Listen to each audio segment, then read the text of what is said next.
में जो घटनाएं चल रही हैं, आए दिन ऐसे अपराध हो रहे हैं, गैंगस्टर खुलेआम घूम रहे हैं, क्या कैसे देखते हैं आप इसको? सबसे बड़ी चीज ये है, जहाँ पे हम बैठे हुए हैं, सीकर को एक शिक्षा के माध्यम से जाना जाता है। यहाँ पढ़ाई को वैल्यू दी जाती थी। यहाँ पे बच्चे दूर दूर से, पूरे हिंदुस्तान के बच्चे यहाँ पे पढ़ने आते थे।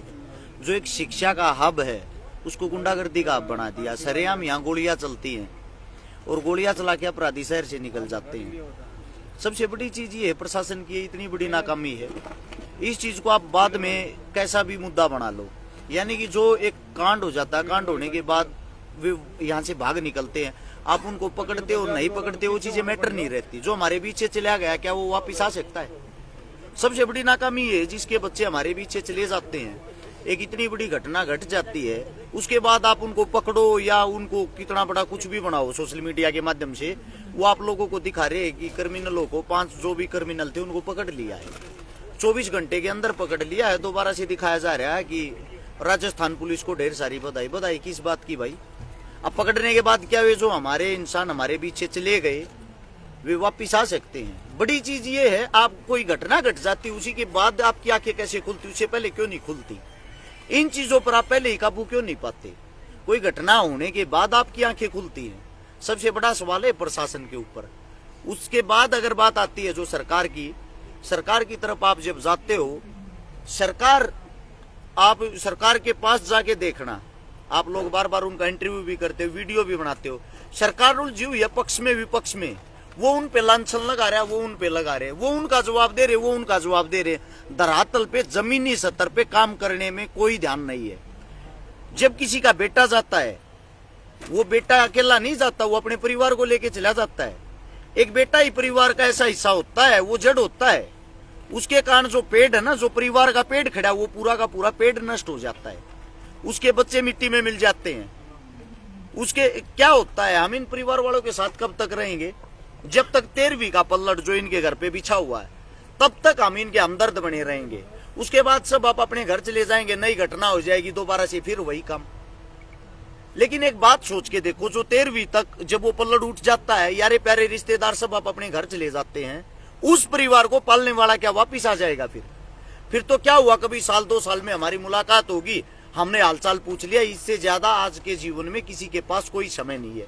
दूसरी बात यह है, जो जितने भी मेरे स्टूडेंट साथी, पढ़ाई वाले, शिक्षा वाले, जो शिक्षा को बढ़ावा देते हैं, उन साथियों से मैं एक बात कहना चाहता हूँ, आप यहाँ पे पढ़ने के लिए आते हो, अपना ध्यान पढ़ाई पे दोगे, आपके लिए काफी अच्छा रहेगा।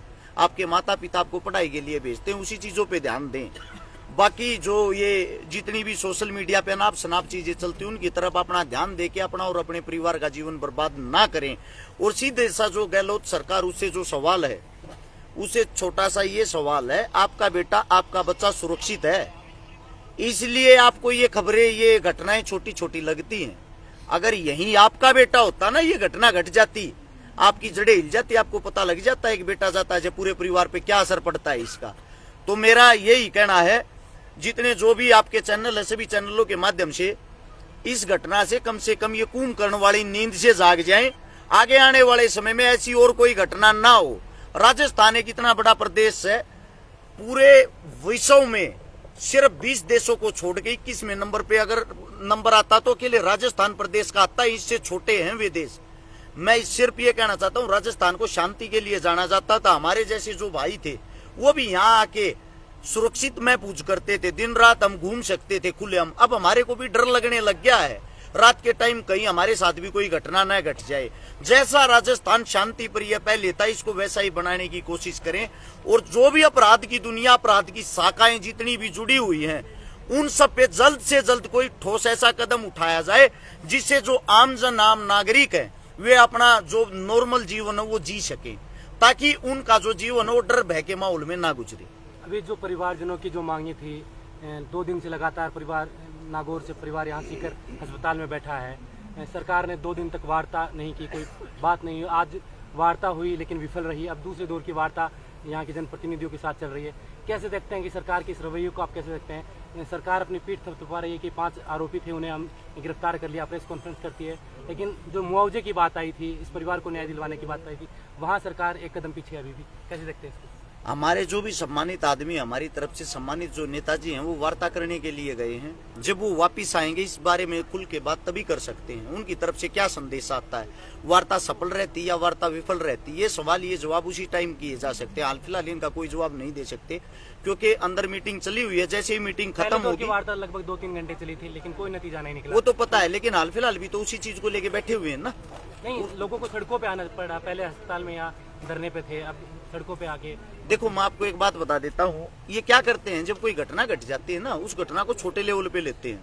ये खुद ये चाहते हैं कोई भी मर्डर हो, इनके लिए ये मर्डर है। ये नहीं देखते किसी परिवार का कोई लाल गया है।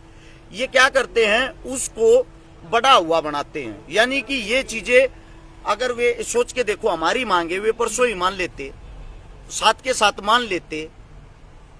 आप यहाँ इकट्ठे किस लिए होते? सब आप अपने घरों पे होते ना। वे क्या चाहते हैं, कोई भी मामला वो बड़े लेवल का बने। जब वो बड़े लेवल का बनता है, वो छोटी सी चिंगारी जब आग बन जाती है, आप उस पे अपनी राजनीतिक रोटियां सेको, तब उस मामले का हल करो। कई लाख आदमी इकट्ठे हो जाएं, उन सब की उनको सहानुभूति भी तो जीतनी है ना। क्योंकि आगे अब 2023 में चुनाव आ गया, 8 महीने के बाद, 7 से 8 महीने के अंदर चुनाव आएगा। उस चुनाव के लिए वो ये चाहते हैं ये मुद्दा भी इतना हाईलाइट बने, फिर आप इनकी आम जनता की मांगे को मान लेना और मान के फिर इसका क्रेडिट ले लेना। ये उनका पुराना धंधा है। पता नहीं आप लोग समझ पाए हो या नहीं समझ पाया।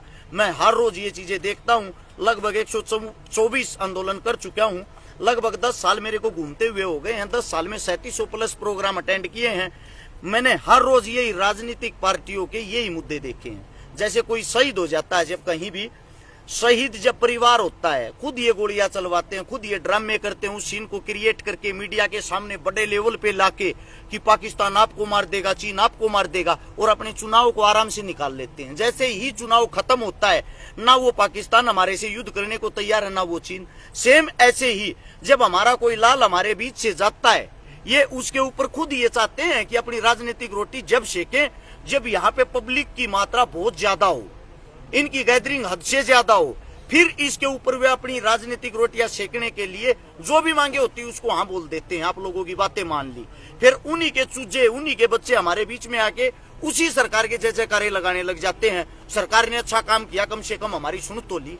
भैया जी, उसके वापिस बैक में आइए। उनके सुनने, उनके ना सुनने, उनकी मांग मानने ना मानने से हमारा बच्चा तो वापिस नहीं आएगा ना। आप पहले इन चीजों को क्यों नहीं रोक देते? पहले ही अगर इन चीजों पे काबू पा लो, किस लिए तो हम आप लोगों के सामने मांग रखेंगे, किस लिए हमारे को सड़कों पे, रोडों पे आने की जरूरत पड़ेगी। जैसे कि उत्तरी भारत में कहीं भी अन्याय होता है या किसी गरीब को जरूरत होती है तो हर शिकारा वहाँ पहुँच जाता है, और आज आप सीकर आए तो इस परिवार के साथ आप क्या बात किस तरीके से देखते हैं? मैं छोटी एक बात बताता हूँ। मैंने खबर आज सुबह ही अखबार में पढ़ी थी। मैं मेरे पास में गाँव है मुडलाना, वहाँ एक गरीब बेटी की शादी करवाने के लिए गया था, तो वो अखबार की कटिंग आई, उसमें लिखा हुआ था 27.5 बीघे जमीन शायद बेच दी बेटियों के पढ़ाई के लिए, और 5,10,000 कुछ ऐसे रुपये ब्याज पे लिए फीस भरने के लिए। मैंने वो खबर पढ़ी तो उस चीज को देखते हुए मेरा दिल ही लिया कि एक गरीब किसान हमारे बीच से चला गया, एक गरीब इंसान हमारे बीच से चला गया, जिसका ना ही तो किसी के साथ कोई लाग बाग थी, ना ही बदमाशी से कोई बैकग्राउंड था, ना ही बदमाशी लाइन से उसका कोई लेना देना था। यानी कि एक आम जनता, आम आदमी मरता है, उसकी जगह वो गोली कल ना हमारे को भी लग सकती है। ये चीज मद्देनजर रखते हुए उसका परिवार मिट्टी में ना मिले, उसके परिवार की उम्मीदें ना टूटे, मैंने तुरंत, मैं इतना बड़ा तो नहीं, मैं गरीब परिवार से, किसान परिवार से हूँ, मेरा जैसा भी मेरे से होगा, मैं ये सोच के अपने घर से आया था। 31,000 रुपए तो मैं इनको अपनी तरफ से सहयोग देने के लिए, ताकि वे हमारी जो बहन बेटियां हैं उनको अपने पिता की कमी ना खिले, वो ये सोचे समाज के अंदर आपके भाई और भी हैं, उनके वो कहीं ना कहीं उनकी पढ़ाई में, उनकी शिक्षा में वे चीजें काम आएंगी। उससे दूसरा जो 5 लाख रुपए का कर्ज है, कर्ज वाली बात को देखते हुए अगर हम सब से वो समाधान नहीं हुआ तो इस चीज की जिम्मेदारी इस परिवार के सामने मैं लेके जाऊंगा। वो 5 लाख रुपए का जो कर्ज है वो तारने की हिम्मत अपने भाईचारे के दम पे मैं रखता हूँ। ये छोटा सा सहयोग अगर हम इन बेटियों के लिए कर देते हैं, उससे दूसरा जो हमारा समाज सुन रहा है, अगर वो समाज आके सरव समाज सब मिलके इन बेटियों को अपनी बहनें मानते हुए इनकी मदद करेगा, तो कम से कम ये एक अच्छा वकील कर सकती हैं। अच्छे वकील के लिए अच्छे पैसे का सहयोग चाहिएगा, और अच्छा वकील जब करेंगी, जो भी अपराधी उनको अच्छी से अच्छी, सख्त से सख्त सजा दिलवा सकती हैं। ये मामला ये नहीं है कि ये मामला 10-15 दिन का है, क्योंकि अपराधी अब पकड़े जा चुके हैं, मामला कहां चलेगा। सजा किसने देनी है? सजा जज साहब ने देनी है। जज साहब से सजा हम जब पा सकते हैं जब हमारी जेब में अच्छा भरपूर पैसा होगा। तो इन बहनों का जो बैकग्राउंड है, इन बहनों की जो कमर है, उसको मजबूत किया जा सकता है सिर्फ अब पैसे से। यानी कि उनको ये लगे हमारे भाई, हमारा समाज हमारे साथ खड़ा था, तो अब तो इस परिवार की जितनी ज्यादा मदद हम कर सकते उतनी मदद हमने आर्थिक रूप से करनी चाहिए, ताकि आने वाले भविष्य में वे बेटियां खूब पढ़ सके, को संभाल सकें और अपराधियों को कठोर से कठोर उस पैसे के कारण सजा दिलवा सकें। अगर अब यह परिवार पैसे से भी टूट गया, सोच के देखना, जो इनका पेड़ था इनको छाए देने वाला, वो पेड़ तो गिर गया। अब इन बहनों के पास पैसा भी नहीं होगा तो इनका भविष्य कहां होगा। जमीन इन्होंने खुद वो अखबार में लिखी हुई थी कि बेच दी थी, ब्याज जो वो लोन जो है वो इनके ऊपर है। तो इन बेटियों के पास रास्ता क्या है?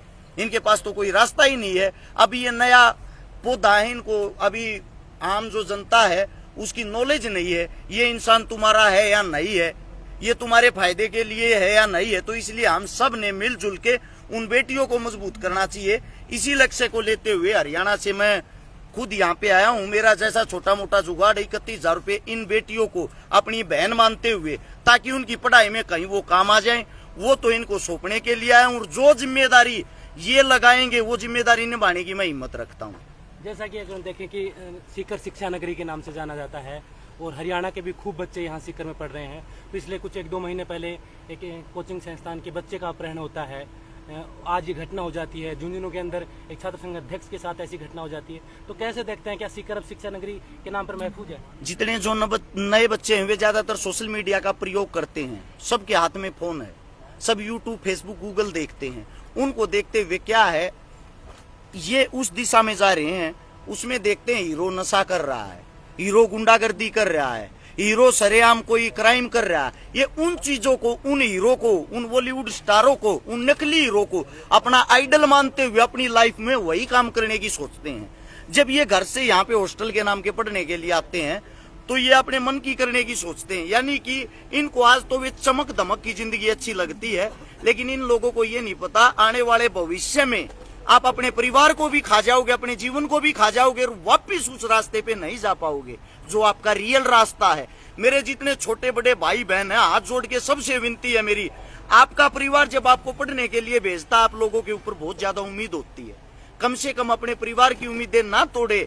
अगर आप कोई भी गलत कदम उठाते, गलत कार्य करते, उससे पहले एक बार ये जरूर सोच ले, आपकी भी बहन, आपकी भी बेटी है, आपकी भी माँ, आपका भी बाप आपके घर पे आपका इंतजार कर रहा है और उन्होंने आपको पढ़ने के लिए, शिक्षा देने के लिए इसलिए भेजा है, उस शिक्षा से आगे आने वाले समय में आप कमा के खा सको, अपने परिवार को संभाल सको, अपने बच्चों को अच्छी शिक्षा दे सको।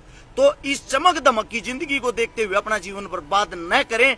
ये चमक दमक की जिंदगी 2-4 दिन की होती है। हाथ जोड़ के विनती है सभी साथियों से। अभी आप इस परिवार का सहयोग करने के लिए आए हैं, लेकिन जो वार्ता हो रही है, अगर वो वार्ता पे सहमति नहीं बनी तो हर शिकारा की टीम आगे क्या फैसला?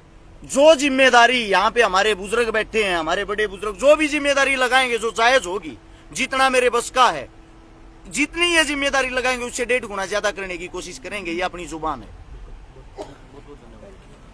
ये थे हर्ष शिकारा जो परिजनों से मिलने आए थे और इन्होंने कहा कि जो सीकर शिक्षा नगरी के नाम पे जाना जाता है वो अब गैंगस्टरों का एक अड्डा सा बना हुआ है। सरकार कहीं ना कहीं अपने फायदे के लिए इस मामले को रोके हुए है, वरना 2 दिन पहले ही जब ये घटना हुई थी तभी परिवार के साथ न्याय कर सकती थी। लेकिन अभी हर्ष यहाँ परिवार से मिलने के लिए आए हैं और 31,000 रुपये का सहयोग ये उस परिवार को करने के लिए आए हैं और 5 लाख का जो कर्ज इस परिवार पे बताया जा रहा था वो चुकाने के लिए थोड़ा कम करके थोड़ा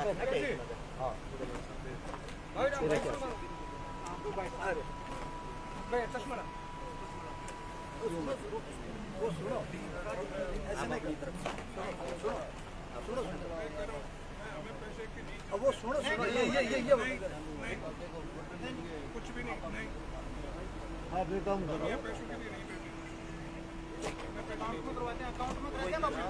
अकाउंट में करवा देना, सीधा अकाउंट में करवा देना, आप बच्चों में अकाउंट में करा देना। हाँ सही है, बच्ची का अकाउंट बता दो, कर देंगे, मेरे वाला फोन दे देगा। प्लीज हाथ जोड़ के सभी से कोई पैसे की जरूरत नहीं, पैसे नहीं चाहिए।